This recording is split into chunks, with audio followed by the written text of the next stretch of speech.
Saudari sekalian yang kami cintai dalam Yesus Kristus, pemikiran manusia, ya, kita berada di dunia ini dan selalu akhirnya ukuran kita dan cara kita berpikir dunialah. Walaupun sudah diterangkan oleh Tuhan atau dalam Injil bahwa sebenarnya ada kehidupan lain, yaitu surga, dan kita harus sebenarnya mengukur hidup dunia ini dengan tujuan terakhir itu, yaitu surga. Kemana kita pergi seharusnya itu yang menjadi ukuran kita. Tetapi justru manusia berhenti di sini. Justru dibalikannya, ukuran surga dibuatnya sesuai dengan dunia. Jadi ada seorang guru sekolah minggu, semangat dia, anak sekalian, tentang surga. Sekiranya ibu menjual rumahnya, menjual mobilku dan hartaku dan kubagi-bagi kepada orang miskin, apakah ku masuk surga? Semua anak-anak mengatakan tidak. Sudah rusak ini, salah, diajari suster mungkin. Kemudian ditanya lagi, sekiranya aku membersihkan nanti semua tempat sekolah minggu ini, kotor kalian buatkan, ku bersihkan, ku lap, apalagi bawa lagi kalian, kuantar kepada mama kalian satu persatu, apakah aku bisa masuk surga? Tidak. Sudah salah ajaran ini. Baru dia tanya, jadi kalau begitu bagaimana saya bisa masuk surga? Ada seorang anak yang berumur 5 tahun, perempuan, ibu harus mati dulu. Benar juga, itu rupanya diajari rupanya kepada anak itu harus mati dulu. Nah, inilah pemikiran manusia kan. Kemudian ada lagi, rupanya seorang pencuri datang ke Petrus di pintu gerbang surga. Kau pencurinya, kau mengapain kau sampai ke sini? Saya sudah dibaptis, sudah sempat bertobat. Alah, kapan kau bertobat? Kemarin baru kau mencuri. Pintu surga tertutup untukmu. Ya, belum pernah satu kunci, satu pintu pun di dunia yang tak bisa kubongkar. Pasti bisa kubongkar, katanya pula. Inilah pemikiran dunia.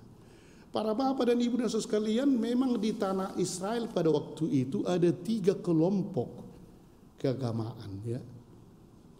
Satu orang Farisi, satu orang Saduki, satu orang Eseni. Orang Farisi kita tahu ini yang sangat taat kepada hukum Taurat 100% lah, ditambah-tambahi lagi. Pokoknya hukum itu begitu hebat diikutinya dan mereka merasa kudus di situ. Itulah orang Farisi dan sangat percaya akan kebangkitan badan. Ketat. Hari Sabat harus begini. Yang Saduki itu justru terbalik. Orang ini orang liberal, melawan garis keras ini. Justru mereka, alah, hari Sabat pun bisanya jalan-jalan, bisanya makan-makan ini dan seterusnya. Dan akhirnya mereka juga, inilah mungkin orang liberal, tidak ada itu kebangkitan, tidak ada kebangkitan. Dan orang Eseni memang adalah seperti biarawan-biarawan sekarang, mengundurkan diri dari dunia. Itulah di gurun pasir yang kemungkinan besar Yohanes Pembaptis dari situ, ya, untuk bersatu dengan Tuhan. Tapi kita berbicara dengan orang tentang Saduki ini, dan itu mereka buat untuk menjebak Yesus. Memang di dalam hukum Yahudi ada rupanya seperti itu. Kalau tidak ada anaknya untuk meneruskan keturunan harus menikah dengan adik dan seterusnya. Jadi si perempuan ini 7, agak aneh sebenarnya, tapi namanya cerita, ya, 7 suaminya. Dan inilah caranya menjebak Yesus. Jadi siapa nanti suaminya itu kalau bangkit, kau istriku, mana bisa 7, tak bisa poligami. Disinilah Yesus akhirnya membuat satu pembaharuan yang dikatakan di sini bahwa di surga tidak ada lagi kematian, sudah kehidupan kekal. Dan di surga tidak ada kawin, tidak ada menikah dan menikahkan, sama dengan malaikat katanya kan. Jadi kalau ada agama yang mengatakan kebahagiaan adalah kalau menikah dengan bidadari, wah, aneh kali itu. Untuk kita tidak ada seperti itu. Justru kebahagiaan adalah bersama dengan Tuhan, bukan bersama dengan istri dan seterusnya, entah bintang film, entah siapapun itu kan. Dan Yesus memberikan dasar ini. Di surga kita tidak mati lagi. Hal-hal duniawi yang sementara menjadi hilang. Dan di sana ada kekekalan dan di sanalah kesempurnaan.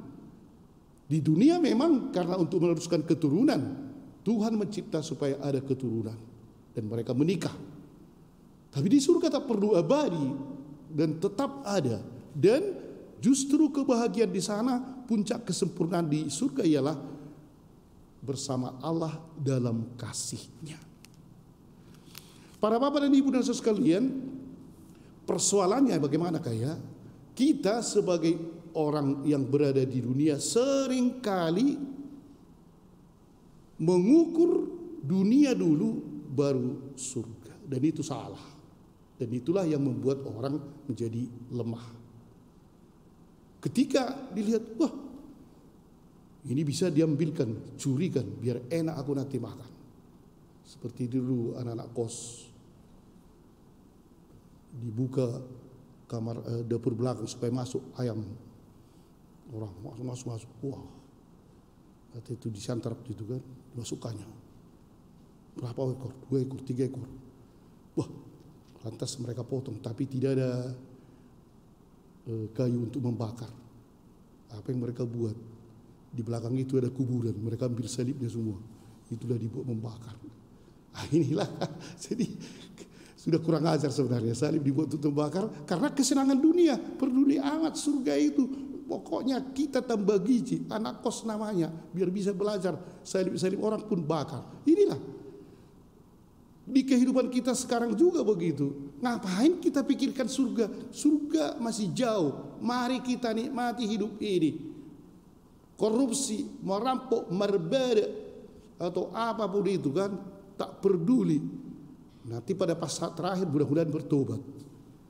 Para bapak dan ibu, pemikiran seperti inilah yang akhirnya membuat kita mudah jatuh.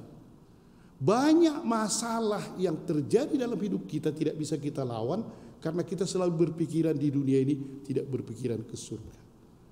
Kalau kita lihat sejarah para orang kudus ya, yang selalu itu merasakan kadang-kadang di golongannya sendiri disiksa dan seterusnya, malahan martir dibunuh. Tapi ketika martir itu dibunuh masih senyum pula dia. Pastilah bukan dunia yang dipikirkannya. Martir-martir di Korea, dicungkil matanya, dia masih nyanyi pula. Mari kita nyanyi. Seperti film Korea itulah nyanyiannya. Tapi nyanyi mereka, sudah dicungkil matanya. Yang gila lah itu kan. Tapi karena dia berpikir ke surga. Jadi penderitaan kita di dunia ini, atau kebahagiaan kita di dunia ini, marilah selalu kita bawakan itu untuk menuju ke surga. Dengan itu penderitaan tidak lagi menjadi suatu yang malapetaka. Dan kebahagiaan tidak lagi menjadi suatu kesombongan. Ingatlah, langkah kita adalah selalu berukuran kepada kehidupan surgawi. Amin.